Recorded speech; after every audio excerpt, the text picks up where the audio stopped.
Bapa, kami bersyukur, kami terima kasih untuk anugerah-Mu, untuk kasih-Mu yang boleh kami rasakan sampai hari ini, semua karena bentuk kemurahan-Mu buat kami. Tuhan, buat kami mengerti apa yang menjadi isi hati-Mu melalui pengurapan dari Roh Kudus, kami boleh menangkap dan menjamah kebenaran-Mu, dan kebenaran-Mu itu boleh menjadi satu dasar dalam hidup kami, boleh kami hidupi, serta kami boleh menikmati penyediaan yang daripada-Mu. Terpujilah Engkau Bapa, ajar kami siap menerima kebenaran firman-Mu, kami siap menerima berkat-Mu. Di dalam nama Tuhan Yesus, kami siap diajar, kami siap mendengar, kami berdoa dan mengucap syukur, haleluya. Amin. Ya, shalom Bapak Ibu Saudara yang terkasih di dalam Tuhan. Berjumpa kembali di webinar RTM 2024 bulan September. Bersama dengan saya Agus Perasim, hari ini kita akan membahas satu tema, yaitu provision atau penyediaan. Ya. Saya akan disclaimer dulu Bapak Ibu Saudara, atau catatan bahwa khotbah ini bukan khotbah teori kemakmuran. Apa sih teori kemakmuran? Jadi ada kalau Bapak Ibu Saudara pernah mengikuti khotbah-khotbah atau pengajaran, ikut Tuhan tuh pasti kaya raya, ikut Tuhan tuh pasti melimpah-limpah. Betul, itu tidak salah. Tapi perjalanan kita ikut Tuhan tidak selamanya dapat yang manis-manis. Oke? Nah, itu yang perlu saya catat di awal supaya kita tidak salah fokus, Bapak Ibu sekalian. Saya akan mulai dari ayat ini. Di dalam 2 Korintus pasal yang ke-9 ayat 8, firman Tuhan mengatakan demikian ya. Dan Allah sanggup melimpahkan segala kasih karunia kepada kamu, supaya kamu senantiasa berkecukupan di dalam segala sesuatu dan malah berkelebihan di dalam pelbagai kebijakan. Nah, ini menjadi satu dasar kebenaran firman untuk kita membahas tema provision atau penyediaan kita hari ini, saudara. Karena kebenaran firman ini menjadi satu pegangan kita bahwa ketika kita berjalan dengan Tuhan, ketika kita mengikuti apa yang Tuhan mau, agenda Tuhan, dibilang apa? Allah itu adalah Allah yang memprovide. Allah itu Allah yang menyediakan, bahkan melimpahkan segala kasih karunia. Kalau dibilang kasih karunia atau anugerah kepada kita, artinya apa saudara? Kemurahan dan penyediaannya, kelimpahannya itu enggak terkategori secara materi atau uang saja. Bukan juga secara kesehatan saja, bukan hanya sekedar hal-hal yang sifatnya materi, saudara, tapi juga apa? Itu hikmat, bahkan kehidupan, dan lain sebagainya. Oke? Jadi kita setuju dulu, sepakat dulu di sini, Bapak Ibu sekalian, kalau kita bicara tentang berkat Tuhan, tidak hanya bicara berkat materi, tetapi tentang kemurahan Tuhan dalam segala hal. Nah, dan saya mau tekankan di sini Bapak Ibu sekalian, dari kebenaran yang kita mau pegang tadi, bahwa ketika Tuhan memberikan visi atau memberikan satu agenda, tujuan, provision atau penyediaan, itu pasti mengikuti. Setuju dengan saya? Amin? Let's go, kita lanjutkan. Nah, Markus 11 ayat 1-6 ditulis seperti ini. Ketika Yesus dan murid-muridnya telah dekat Yerusalem, dekat Befage dan Betania yang terletak di Bukit Zaitun, Yesus menyuruh 2 orang muridnya dengan pesan, pergilah ke kampung yang di depan itu. Pada waktu kamu masuk di situ, kamu akan segera menemukan seekor keledai muda tertambat yang belum pernah ditunggangi orang. Lepaskan keledai itu dan bawalah kemari. Dan jika ada orang yang mengatakan kepadamu, mengapa kamu lakukan itu? Jawablah, Tuhan memerlukannya. Ia akan segera mengembalikannya ke sini. Berikutnya, mereka pun pergi dan menemukan seekor keledai muda tertambat di depan pintu di luar, di pinggir jalan, lalu melepaskannya. Dan beberapa orang yang ada di situ berkata kepada mereka, apa maksudnya kamu melepaskan keledai itu? 6. Lalu mereka menjawab seperti yang sudah dikatakan Yesus. Maka orang-orang membiarkan mereka. Saudara, dari kisah ini bukan sebagai satu cerita yang ditulis begitu saja. Hikmat Tuhan. berbicara demikian. Kalau kamu bisa ngelihat ini, inilah caraku bekerja. Kalau aku mengutusmu, maka aku akan menyediakan segala sesuatu apa yang diperlukan. Amin, saudara. Seperti kisah ini, ketika Tuhan Yesus memberikan perintah, memberikan tugas kepada muridnya, kamu datang duluan ke sana. Nanti kamu akan dapat keledainya. Nanti kalau kamu ditanya begini. Apa yang terjadi? Firman tadi mengatakan, mereka pun pergi. Dan benar loh, menemukan seekor keledai muda yang tertambat, yang bahkan belum pernah ditunggangi. Saudara, kita sepakat dengan kebenaran ini. Kalau Tuhan memberikan visi, Dia akan memberikan provision. Kalau Tuhan memberikan tujuan, Tuhan akan memberikan apa? Penyediaan. Tuhan akan bertanggung jawab. Nah, di sesi ini Bapak Ibu Saudara sekalian, mungkin saya akan banyak bercerita kisah di mana Tuhan benar-benar menyediakan, Tuhan betul-betul bekerja dengan begitu indah, dan saya akan mulai dari sini. Bapak Ibu Saudara bisa melihat YouTube Revival Total Ministry. Ya, siapa yang mengikuti? Kalau Anda mengikuti dari awal-awal, mungkin berapa tahun yang lalu, sekitar 2011, 2012, 2013, Bapak Ibu bisa lihat, ada khotbah-khotbah Pak Andreas yang tidak ada videonya, hanya gambar, dan itu hanya potongan-potongan 30 menit. Terus ya tampilannya begitu saja. Ya, saya pernah loh dalam satu momen kayak, duh, apa yang saya kerjain ini berguna nggak ya buat orang gitu ya. Nah, setelah sekian tahun Bapak Ibu Saudara, saya ketemu, Tuhan pertemukan saya dengan satu orang, di mana hari-hari itu di tahun di mana saya mulai upload satu persatu, karena nah ini sekaligus ya saya akan memberikan pemahaman buat Bapak Ibu Saudara, kenapa kok ini videonya di uploadnya nanggung. Karena gini, zaman itu betul-betul khotbah atau bahkan video dari Pak Andreas itu dijual di publishing house namanya RPH. Jadi setelah saya diskusi sama Pak Andreas dengan waktu itu yang ngurus RPH, saya bilang gini, minta izin boleh nggak di-upload. Kenapa?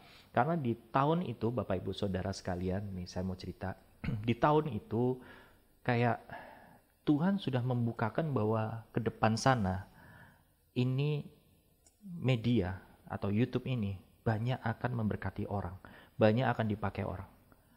Nah, di waktu-waktu itu Bapak Ibu Saudara, itu masih minim banget yang lihat YouTube. Betul tidak? Bapak Ibu mengikuti YouTube tahun berapa? Kebanyakan pandemi. Ya. Nah, waktu itu di tahun 2011, 2010 saya lupa ya. Itu saya melihat website, saya melihat YouTube Revival Total Ministry, mohon maaf, saya harus terus terang bilang, kasihan.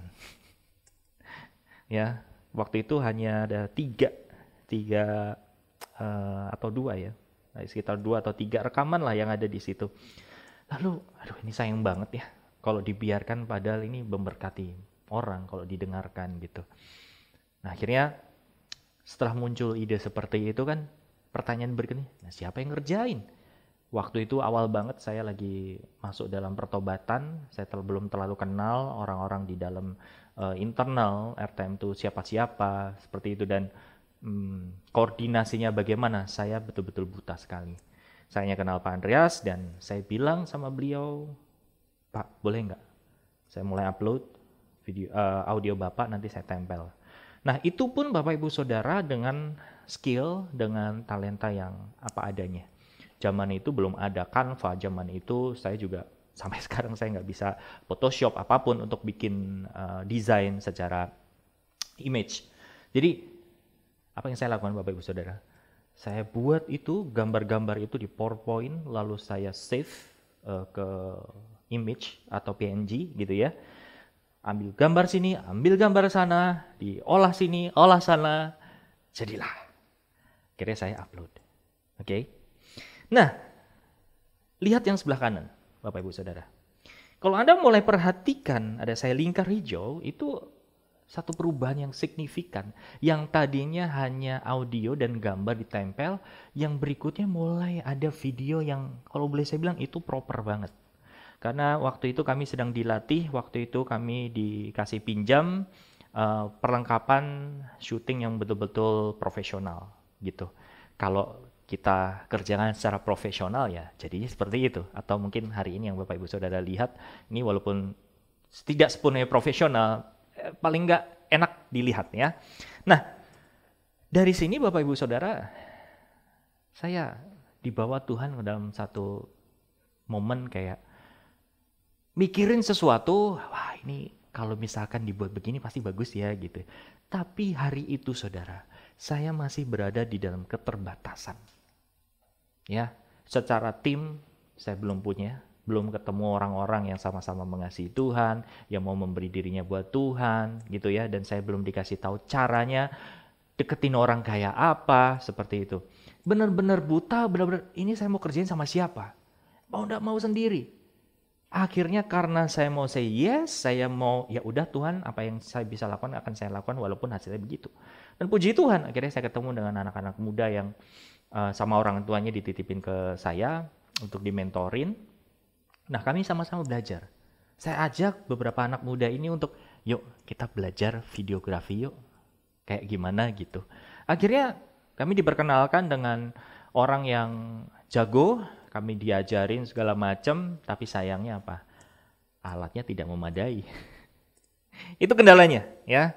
Tapi paling tidak Bapak Ibu Saudara, setelah kami belajar, setelah kami mau jalan apa adanya, Bapak Ibu bisa lihat. Kalau Anda mengikuti channel di Living Production ya, banyak sekali perubahannya. Artinya apa? Satu poin. Ketika kita mau iya, ketika kita memberi diri, ketika kita mau melakukan agenda Tuhan, Tuhan juga akan ketemukan orang yang tepat. Amin. Nah, cerita berikutnya. Bapak Ibu tentu tahu Revival Publishing House ya, atau disingkat RPH, di mana buku-buku pemuridan dan buku-buku bacaan itu dijual. Sekitar tahun 2017 atau 2018, saya lupa tepatnya. Waktu itu Pak Yosi bilang sama Bu Iren, bagus karena ini yang ngurus RPH sudah selesai, ini tolong diurus Pak. Di situ proses di mana saya tuh marah sama Tuhan Bapak Ibu. Kenapa? Gini, keadaan hari-hari itu betul-betul keuangan kami itu lagi banyak dicungkir balikin sama Tuhan. Kami sedang membangun komunitas anak muda, tapi satu sisi Tuhan lagi proses keuangan kami gitu ya. Terus tiba-tiba dikasih tanggung jawab untuk tolong ini diurus. Bukannya mata duitan Bapak Ibu. Bayangkan, kalau untuk ngurus seperti ini kan pasti butuh biaya juga, betul enggak? Saya tinggal di Jakarta, buku-buku itu semua ada di Bandung, di Cipaku. Untuk transport bolak-balik, untuk ngurus ini semua, bawa buku, segala macam, butuh uang? Iya. Hari itu saya marah. Hari itu saya marah, saya protes sama Tuhan. Tuhan, ini mau gimana? Hidup aja bener-bener kita udah limit banget nih, tiris banget nih Tuhan. Ini dikasih tanggung jawab kayak begini. Akhirnya saya ngambek sama Tuhan gini, oke lah Tuhan, aku akan ambil, aku akan mulai pelayanan lagi kalau Engkau sudah berkati aku. Waduh, gitu ya hitung-hitungan sama Tuhan. Hari itu juga Bapak Ibu sekalian, siang ke sore, di waktu yang sama, Roh Kudus mulai tegur. Kamu hitung-hitungan sama Tuhanmu. Apakah kamu gak tahu? Hidupmu hari ini bisa sampai sekarang itu karena anugerah Tuhan. Dia sudah bayar hidupmu dengan darahnya yang mahal. Kamu masih hitung lagi. Di situ Bapak Ibu Saudara, saya dengarnya nggak segampang ini. Saya nangis, saya hancur hati. Saya bertobat di situ. Ya udah deh Tuhan. Kasarnya gini Bapak Ibu. Oke lah kalau ada sesuatu hal barang yang bisa saya jual akan saya jual. Yang penting ini semua jalan. Ya. Dan puji Tuhan, Setelah saya rilis, saya berdamai dengan keadaan itu. Oke, akhirnya saya say yes sama Tuhan. Saya urus. Dan kebetulan sekali lagi, ketika kita mau iya, ketika kita mau oke, Tuhan yang akan pertemukan dengan orang-orang yang tepat. Akhirnya ada 2 orang yang Tuhan kirim untuk bisa membantu saya untuk ngurus RPH ini. Nah, akhirnya sampai sekarang, puji Tuhan, semua masih berjalan dan kita pernah ada di dalam omset Bapak Ibu 2 digit. Padahal dari awal 0. Gak ada modal sama sekali. Waktu itu saya hanya dikasih tugas untuk, Pak tolong ini urus nih bukunya sekian, stok opnamnya begini. Sudah, itu saja. Kebayang ya Bapak Ibu Saudara? Walaupun Anda punya hati, tapi untuk ngejalanin itu kan butuh motor. Bahkan butuh duit, butuh uang untuk mengerjakan ini semua. Mungkin untuk wirawirinya. Dan masa iya sih kita ngurus ini semuanya, pulsanya gimana, segala macam gitu ya. Tapi sekali lagi, ketika kita mau say yes sama Tuhan, Tuhan tuh benar-benar buktikan. Nah, sama seperti yang Anda lihat sebelah kanan.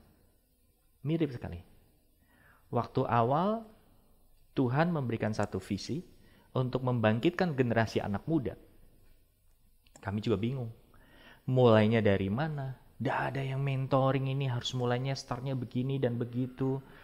Dan malahan, kalau boleh saya jujur, waktu itu betul, saya terluka. Karena apa? Kami sedang memperjuangkan generasi, tapi seperti ditinggal. Kami tidak punya naungan, kami tidak punya safe place untuk gimana supaya ini generasi yang akan datang bisa bangkit. Balik lagi Bapak Ibu, kalau kita mau lakukan agenda itu, mau taat sama Tuhan, Tuhan pasti akan perlengkapi. Dan ya hari ini Bapak Ibu bisa melihat apa yang Tuhan kerjakan di Joshua Generation, menjadi rumah yang aman buat generasi anak muda, untuk mereka boleh untuk saling support bahkan pelayanan RTM. Seperti webinar, atau bahkan acara-acara Rednas dan lain sebagainya. Perlu Bapak ketahui, Bapak Ibu Saudara ketahui, orang-orang yang bekerja di dalamnya banyak generasi anak muda yang terlibat. Kenapa? Karena ini semua butuh skill, butuh talenta dari mereka. Nah, bayangkan Bapak Ibu, kalau sampai waktu itu saya masih marah, saya masih luka, saya masih kecewa. Apakah ini bisa lahir? Saya yakin bisa. Tapi tentu Tuhan akan pilih orang lain. Karena apa? Saya tidak ready. Ya. Tapi kebenaran firman ini Bapak Ibu Saudara, seperti tadi kisahnya murid-murid Tuhan Yesus, diutus Tuhan Yesus untuk jalan lebih dulu, untuk menemukan keledai. Itulah cara Tuhan. Memprovide, memperlengkapi kita, dan Tuhan selalu jalannya ke depan. Ya. Nah, ketika Tuhan memberikan visi, seperti tadi saya bilang di slide ini, ketika Tuhan memberikan visi, memberikan tujuan, memberikan satu pekerjaan, pasti penyediaan itu akan mengikutinya. Amin. Nah, ada 3 poin yang akan saya bahas untuk tema ini, Bapak Ibu Saudara, untuk kita sama-sama pelajari. Yang pertama, agendanya. Jangan ditolak. Kalau Bapak Ibu Saudara dapat sesuatu kerinduan untuk, wah ini kayaknya bagus ya, persekutuan ini ada makanan ininya gitu ya. Atau ini bagus nih kalau misalkan komunitas ini, kelompok ini atau kelas pemuridan ini kita ajak untuk sesekali ibadah padang segala macam gitu ya. Kalau itu muncul di dalam hati saudara, artinya siapa?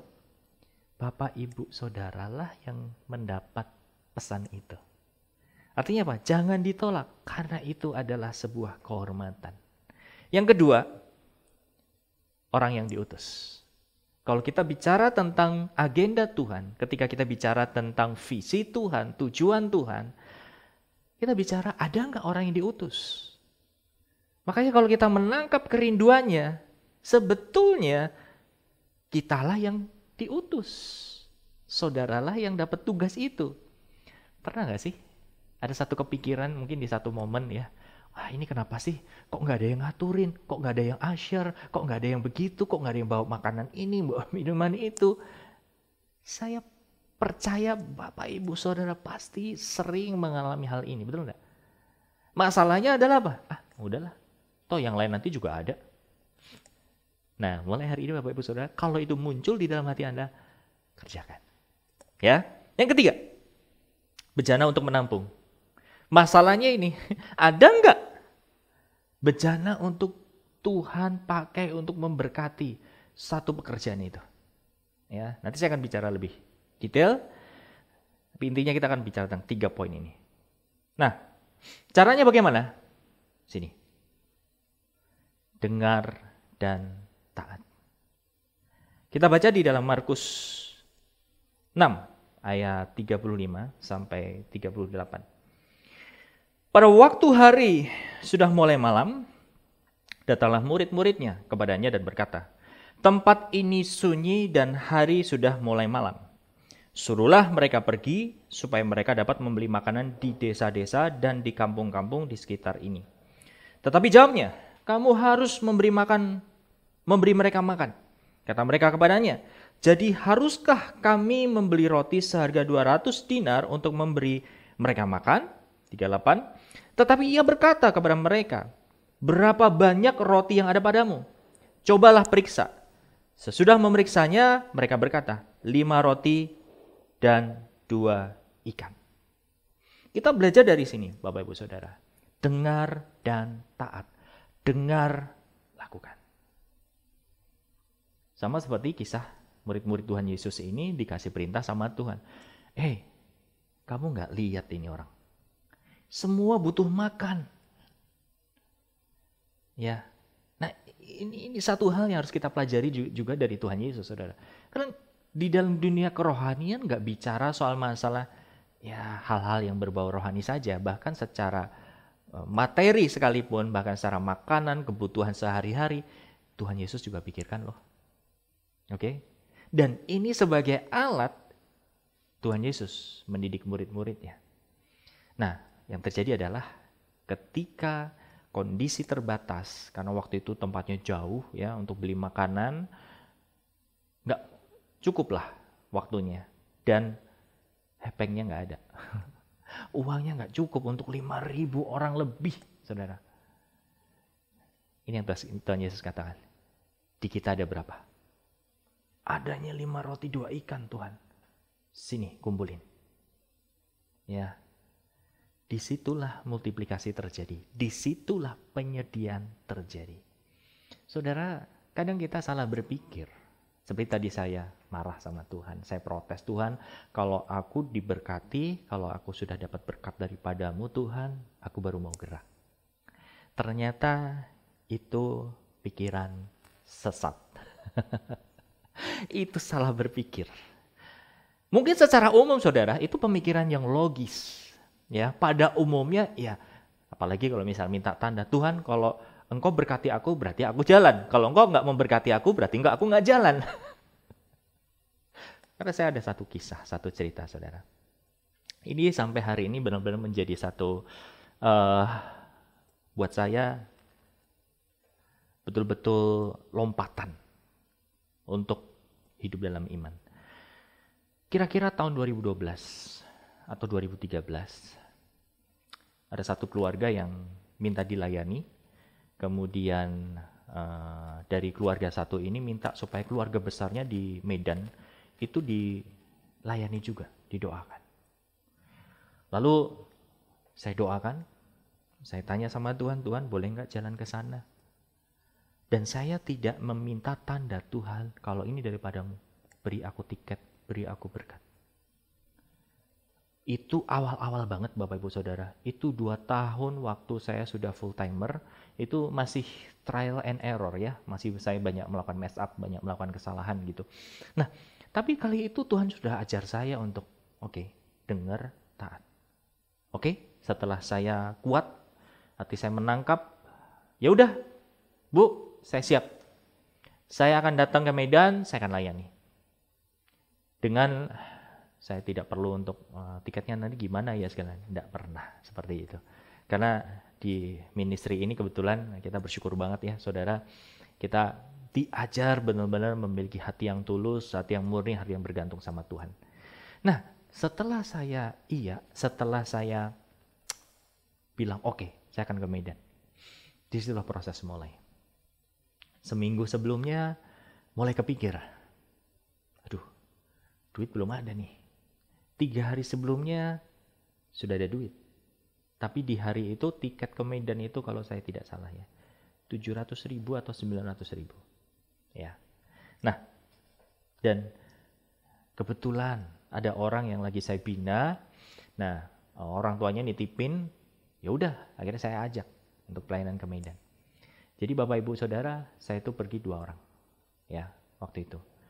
H-3 itu betul-betul kayak, waduh, duitnya masih 500.000. Gimana ini Tuhan? Akhirnya apa yang terjadi saudara? H-2, H-1, uang di saya itu gak nambah. Saya masih ingat sekali, 500.000. Waktu hari H, saya berdua sama orang yang saya bina, pergilah ke bandara. Saya putuskan, gemeter gak? Gemeter. Keringat dingin gak? Iya. Takut gak? Iya. Makanya di tol, saya berdoa, saya berbahasa roh terus. Orang matakara basikinatore, orang matakana musikinataka namakiandore namaka. Bahasa rohnya bukan untuk beriman, untuk mengatasi takut. Apa yang terjadi saudara? Itu betul-betul kalau udah mendekati, Bapak Ibu bisa bayangkan ya, Anda mau pergi. Nah kebetulan hari itu saya punya saudara kerabat ya, dia kerja di satu maskapai. Nah jadi saya tuh bisa order dulu, hai nanti aku mau pergi ya, tanggal sekian, boleh nggak di booking dulu, nanti saya bayar di airport. Oke, udah di booking, kasih kodenya, nanti tinggal saya bayar di counter maskapai tersebut, saya masuk airport gitu. Bapak Ibu bisa bayangkan, Anda belum punya duit waktu itu sekali jalan untuk 2 orang, minimal Anda harus punya uang kurang lebih 1,8 juta. Oke, hari itu saya baru pegang 500.000 plus di ATM 30.000 perak. Bayangkan di tol kayak saya, kok jangan cepet-cepet lah gitu. Kalau bisa datangnya agak lama gitu. Supaya apa? Ngulur waktu. Singkat cerita, waktu tiba di bandara, saudara, saya harus nurunin koper. Situ lutut saya lemes banget. Aduh Tuhan, saya apa ya harus saya ngomong nih sama orang yang saya bina, apa bilang nggak jadi gitu ya. Saya di tengah mikir begitu, ada satu nona panggil dari belakang saya, "Hai Mas Agus," gitu. Saya kaget. "Woi Mas, sorry nggak bilang-bilang, tapi saya tahu kata mama Mas Agus sama teman yang dibina itu mau ke Medan." "Iya," gitu. Udah ngobrol sebentar, tahu apa yang terjadi saudara? Si nona ini bilang, "Mas sorry, ini ada titipan dari mama." Di amplop. Di situ dalam hati saya, kenapa nggak dari kemarin? dalam hati begitu Bapak Ibu sekalian ya. Nah, kan PR-nya gini ya, PR-nya kan gini, saya nggak tahu isinya berapa, betul nggak? Cukup atau nggak? Dan tahu nggak, faktanya saya juga belum punya duit buat pulang. Yang penting berangkat aja dulu.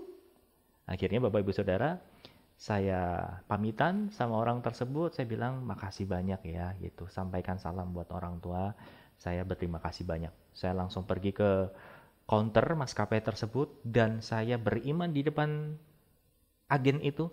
Saya buka amplop, nggak tahu isinya berapa, saya hitung di sini, puji Tuhan, sisa 50.000 untuk bayar tiket tersebut. Kan belum selesai di situ. Waktu di pesawat, singkat cerita saudara, saya langsung ngobrol sama Tuhan. Tuhan, ya kalau boleh Tuhan jangan mepet-mepet, jangan begini Tuhan gitu. Impresi saya dapat ini. Emang aku terlambat. Enggak sih. Tapi pepet Tuhan gitu. Kamu harus belajar sesuatu.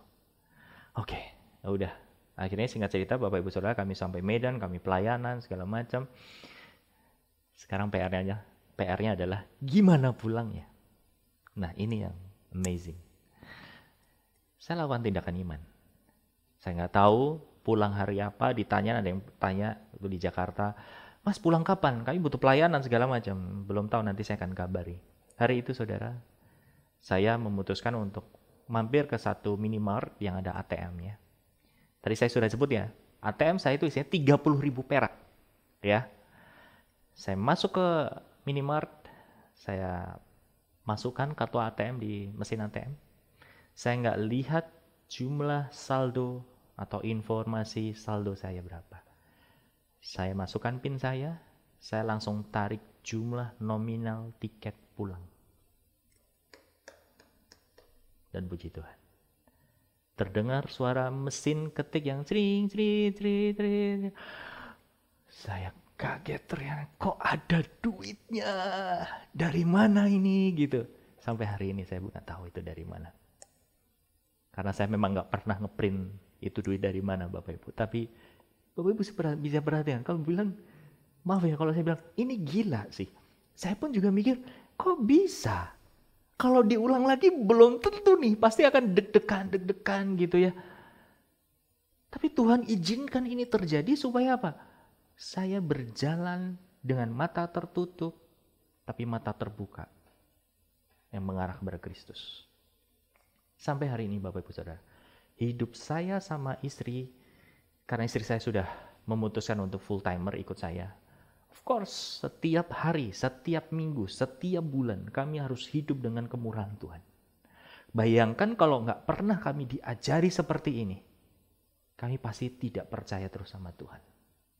Dan ini yang akhirnya menjadi nafas hidup saya, menjadi urat nadi iman saya. Kalau butuh sesuatu, ya udah kalau mau dipepetin, ya udah kalau mau hamin berapa, ya udah kalau gagal, kalau memang nggak jadi, ya wes.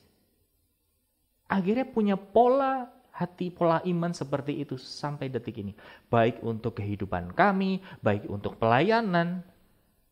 Ya, pernah waktu itu saya dikomplain atau diprotes, tapi karena mereka mengasihi saya gitu. Waktu kami mengadakan beberapa acara juga, waktu itu seminar akhir zaman ya, 2 kali atau 3 kali saya lupa. Nah, kami juga nggak menarik biaya. Apa yang terjadi? Kita sewa tempat, kita kasih makan gitu ya, dan puji Tuhan, Tuhan tolong, Tuhan provide. Nah, waktu itu orang-orang bersama dengan saya, orang-orang yang mengasihi saya bilang, Gus boleh nggak? Ini bukan imanmu secara personal, ini juga keperluan kami, iman kami sama-sama.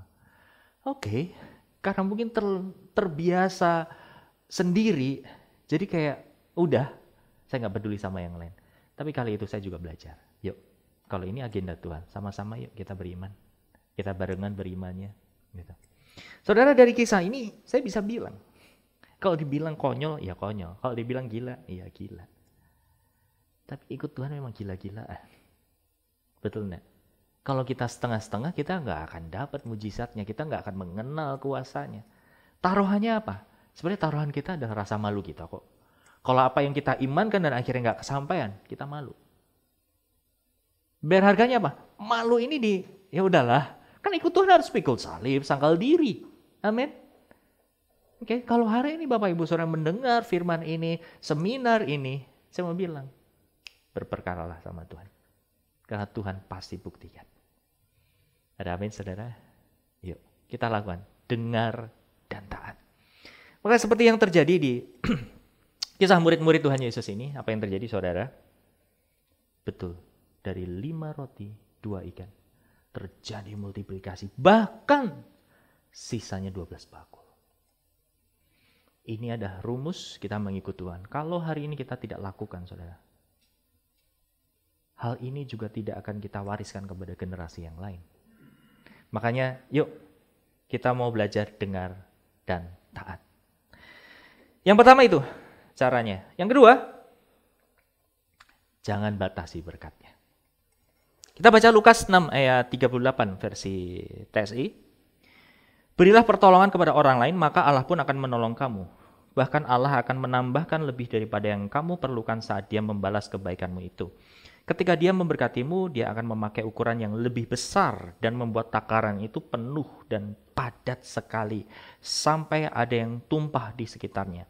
Karena ukuran yang kamu pakai untuk memberi kepada orang lain akan dipakai Allah waktu Dia membalas kebaikanmu itu. Nah, izinkan saya punya satu kisah. Ini bukan pamer, tapi di balik ini ada satu cerita. Waktu pandemi kemarin, saudara, Bapak Ibu Saudara, sampai hari ini kita akhirnya webinar ya, seminar kita lewat online gitu ya. Nah, kalau Bapak Ibu perhatikan awal-awal ada yang main musik, ya, ada yang main keyboard, dan Niko yang pimpin pujian kita, gitu ya. Terus waktu-waktu itu saudara kita syuting untuk worshipnya, untuk khotbahnya gitu ya. Ada satu kawan, ada satu temen bilang ke saya, Kak, beli keyboard Nord dong. Respon saya apa? Saya ketawa sinis, saudara. Mana mungkin. Betul, saudara, saya ngomong gitu. Karena apa? Saya tahu nih barang mahal, puluhan juta. Mana mungkin kebeli? Singkat cerita, Bapak Ibu Saudara. Saya waktu saat pergi ke satu tempat, ada orang yang nanya, Gus, emang Jus kan gak punya keyboard? Gak punya, itu keyboardnya anak yang main gitu. Oh gitu, kalau beli berapa? Aduh, jangan, mahal. Ya sebenarnya kan bisa ya, itu mulut saya kenapa munculnya gak usah mahal gitu. Karena di otak saya, iya, barang ini sebetulnya gitu ya. Akhirnya coba cari, waduh, ya saya kan masih sungkan ya, ndak enak Bapak Ibu. Walaupun ada yang bilang gitu, saya coba cari, aduh harganya 50 juta, 70 juta. Gak mungkin lah Tuhan gitu, jangan deh gitu. Terus akhirnya saudara, saya menemu di satu toko online, gambar hijau, warna hijau ya. Second, tapi masih mulus, masih bagus banget. Oke, harganya juga miring, masih kejangkau gitu. Akhirnya saya uji sana, uji sini, bener nggak ya kalau misalkan barang ini bagus nggak ya second. Yang lain sih jawab, masih gambling sih Kak, gini-gini segala macam gitu. Balik lagi, oke, saya berdoa, Tuhan gimana nih gitu. Akhirnya saudara, saya ambil iman untuk, ya udah beli yang ini aja deh. Akhirnya saya bilang sama orang yang tawarkan itu, dan akhirnya kebeli. Di situ Bapak Ibu Saudara, saya bertobat. Saya menyesal, saya membatasi Tuhan untuk memberkati kita. Alkitab mencatat. Makanya ada doa Yabes ya, yang memberikan berkat melimpah-limpah seperti itu. Kenapa Tuhan buktikan itu? Karena Yabes tidak pernah membatasi Allah yang maha besar itu. Nggak peduli latar belakangnya, nggak peduli dia layak atau nggak layak, tapi dia mengukur Tuhannya itu maha kuasa. Itu akhirnya yang menjadi hidup di dalam diri saya. Nah, bukan hanya itu saja Bapak Ibu Saudara. Anda bisa perhatikan di situ ada laptop. Itu juga bukan barang murah. Terus ada dua kamera. Jadi kalau Bapak Ibu Saudara seperti hari ini, Anda mengikuti webinar, perlengkapan yang inti seperti laptop, seperti kamera, itu Tuhan provide. Ya. Bayangkan Bapak Ibu Saudara, dari komunitas anak-anak muda, dapat duitnya dari mana? Karena sebagian besar juga masih kuliah, ya. Tapi yang kami lakukan adalah apa? Oke, yuk. Saya coba ajak beberapa orang untuk, guys, yuk kita nabur. Kita butuh kamera. Kita butuh laptop. Kenapa? Karena laptop selama ini belasan tahun kami melayani di RTM. Ya. Itu pakai alat-alat sendiri semuanya. Kan lama-lama kok prihatin banget ya nih Tuhan. Masa seterusnya pakai udah ngasih waktu, tenaga, bahkan mengeluarkan biaya untuk urusan pelayanan, masa pakai alatnya sendiri sih gitu. Saya tergugah dari situ, akhirnya saya dorong beberapa orang dan saya juga menyisikan coba untuk nabung. Yuk kita nabung.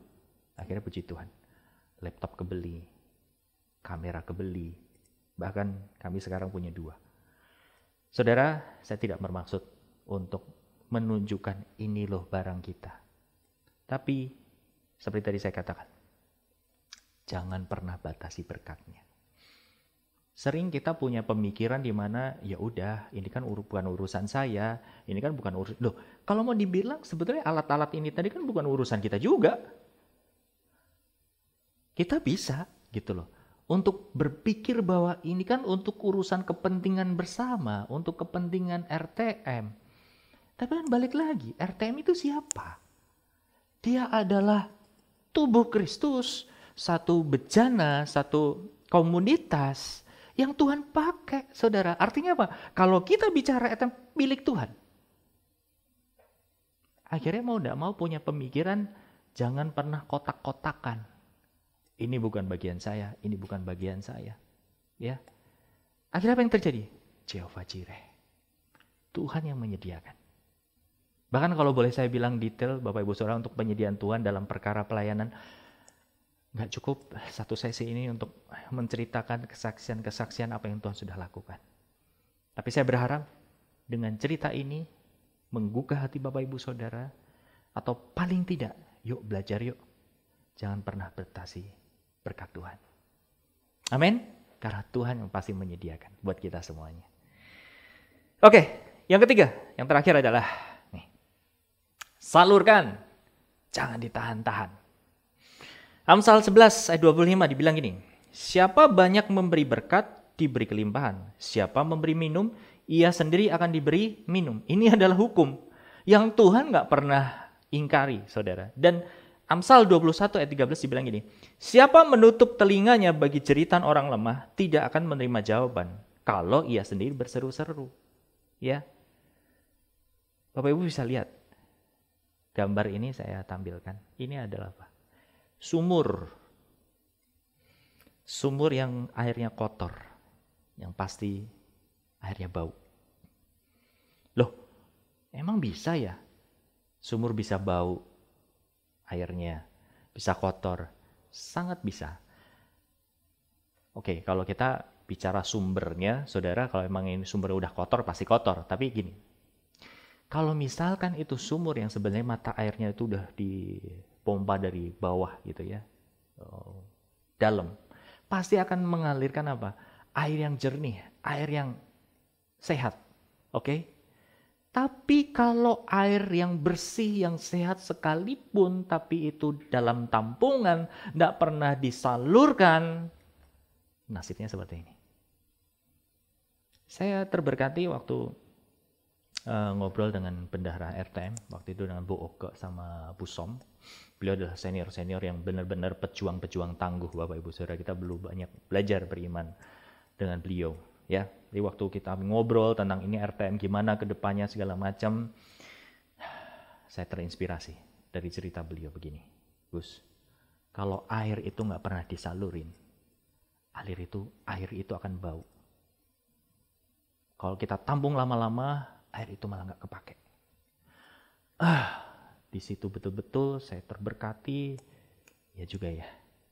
Makanya Bapak Ibu Saudara, kita itu adalah penyalur berkat. Amin. Kita itu saluran. Oke, itu duit Tuhan. Itu kepunyaan Tuhan. Kita harus hati-hati, kita harus bijaksana. Saya sepakat 1000%, saya setuju 1000%. Tapi kebijaksanaan kita, hikmat kita dibarengi dengan ketaatan dan kemurahan enggak?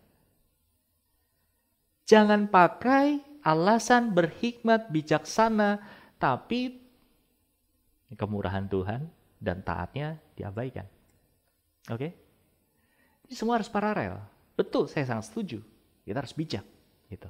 Kalau kita diberkati Tuhan buat pribadi kita pun juga bukan mentang-mentang itu duit kita, betul tidak? Kita juga perlu berdoa, Tuhan boleh nggak saya ganti kendaraan, boleh nggak saya beli ini. Itu pun juga harus taat. Oke? Tapi kita sadar saudara bahwa kita ini adalah penyalur berkat. Katakan, mungkin kalau Anda tidak ada orang di sebelahnya ngomong sama diri, saya adalah penyalur berkat. Katakan seperti itu. Tujuannya supaya apa? Air itu tidak jadi bau. Air itu nggak jadi kebuang sia-sia. Karena apa? Lama kita tampung. Saya baru kejadian Bapak Ibu. Bulan ini. Kegiatan di anak muda begitu aktif. Oke. Sampai satu titik, per bulan kami harus keluarkan sekian-sekian untuk sewa gedung, apa ini segala macam. Sampai satu titik, dana yang kami miliki habis. Betul-betul kayak, aduh nih Tuhan gimana? Ini harus sewa ini, sedangkan minggu depan ini ada acara ini Tuhan, segala macam. Saat itulah kita berlutut, kita berdoa, Tuhan, Engkau yang tolong kami, Engkau yang memprovide, Engkau yang memberikan penyediaan Tuhan. Dan puji nama Tuhan, pertolongannya selalu tepat pada waktunya. Walaupun apa? Kita deg-degan, kita bingung, ini gimana nih, acara jalan atau enggak, segala macam. Tapi kalau enggak begitu, enggak ada seninya kita ikut Tuhan, amin. Jadi jangan tahan-tahan. Kalau memang Bapak Ibu Saudara diberkati, ya bawa ke Tuhan. Tuhan, terima kasih. Aku bersyukur Engkau memberikan berkat ini. Kemana aku harus bawa? Saudara, kalau boleh saya bagikan sedikit, ini buat rumus saya pribadi ya. Saya begitu awal bertobat, Tuhan ajarin benih, roti, dan lumbung. Ada 3. Benih itu bicara sesuatu yang harus kita memang berikan. Kita harus kembalikan. Bicara tentang persembahan, bicara tentang persepuluhan. Itu wajib. Itu benih. Yang kedua adalah roti. Bicara soal masalah sesuatu yang kita bisa makan. Kita bisa konsumsi. Yang ketiga, lumbung. Bicara tentang apa? Ketersediaan. Bukan berarti apa yang kita sudah punya selamanya langsung kita habisi. Ya udahlah, nanti Tuhan besok juga berkati lagi. Siapa yang pernah mengalami seperti itu? Di awal saya begitu modelnya. Apalagi full timer, dapat kasih karunia Tuhan gitu ya. Ya udah gitu. Selama kita diberkati, nikmatin aja. Habis ya udah beriman lagi gitu. Ya akhirnya Tuhan ajarin untuk itu tadi. Benih, roti, dan lumbung. Jadi ketika saya dapat berkat, benih dulu. Udah pasti. Minimal 10%. Roti, atau apa yang bisa kita nikmati secara bijak. Yuk pengeluarannya, oke, makanya yang secukupnya. Kalau sisa, taruh di lumbung. Supaya apa? Ketika ada hari-hari atau musim-musim di mana memang paceklik, musim-musim di mana susah, kekeringan, kita masih bisa pakai berkat yang ada itu di dalam lumbung kita. Nah, saudara, dari 3 poin ini saya akan ulang ya. Yang pertama, kita mau sama-sama belajar. Jadi yang pertama Bapak Ibu Saudara, kita mau belajar, dengar, dan taat. Yang kedua, jangan pernah batasi berkatnya. Dan yang ketiga adalah salurkan, jangan ditahan-tahan. Tuhan Yesus memberkati, dan saya berdoa buat Bapak Ibu Saudara supaya penyediaan Tuhan itu turun atas hidup saudara semua. Mari kita bersatu dalam doa. Bapak terima kasih kami mengucap syukur. Biarlah berkat-Mu hari ini Bapa boleh kami terima dengan hati yang betul-betul percaya. Kami mengandalkan Engkau Tuhan karena kami tahu Engkau adalah Jehovah Jireh. Engkau Tuhan yang menyediakan. Tuhan ajar kami bergantung penuh dan sadarkan kami bahwa kami ada anak berkat. Kami menyalurkan berkat-Mu Tuhan. Buat kami benar-benar mulai menyadari bahwa apa yang kami punya semua adalah kepunyaan-Mu. Dan ajari kami untuk mengembalikan itu kepada Engkau. Dan kami mau bergerak, dengar, dan taat. Terpujilah Engkau Bapa, saat ini anugerah-Mu boleh melimpah dalam kehidupan anak-anak-Mu dimanapun mereka sedang berada, apapun sedang mereka alami. Biarlah berkat dan kasih karunia-Mu Tuhan memberkati setiap kami dan nama-Mu dipermuliakan. Terpujilah Engkau Bapa, di dalam nama Tuhan Yesus kami berdoa dan mengucap syukur. Haleluya. Amin. Tuhan Yesus memberkati.